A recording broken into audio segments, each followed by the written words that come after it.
It's been called the most savage attack on workers' compensation in a generation.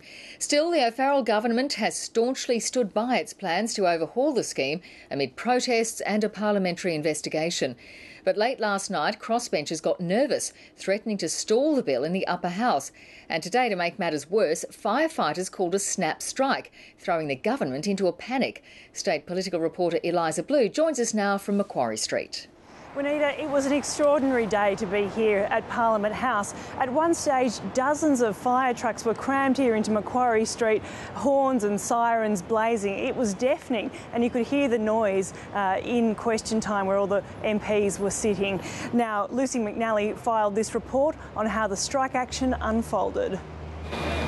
Firefighters don't strike often, so when they do, they go all out. For the first time since 1956, firefighters in Sydney, Newcastle, the Illawarra and the Central Coast voted in favour of industrial action. I commend the motion to you, and we walk out the door at 1300. All those in favour? Yeah. So they walked out the door and straight to Macquarie Street to urge the government not to go ahead with controversial workers' compensation legislation.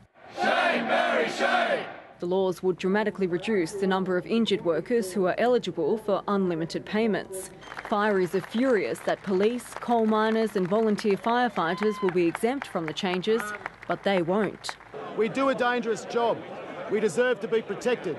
But the Premier, Barry O'Farrell, returned fire, using question time to attack the union over the strike. That is one of the most irresponsible actions I've ever heard of from a public sector union in the history of this state.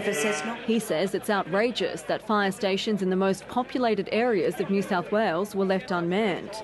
The Rural Fire Service was on standby to take emergency calls. But when a blaze broke out at a Ramsgate home south of Sydney, there was mass confusion, with the Fire Brigade, the RFS and Sydney Airport's emergency workers all turning up. The homeowners say crews took 25 minutes to arrive at the scene and the house was gutted.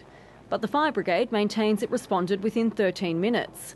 Back at State Parliament, Coalition MPs were out in force, insisting the work cover changes are necessary. Many workers, including Fire Brigade workers, who do go onto a workers' comp scheme, if you were to go down the current path that's being debated in the Legislative Council, will in fact be better off.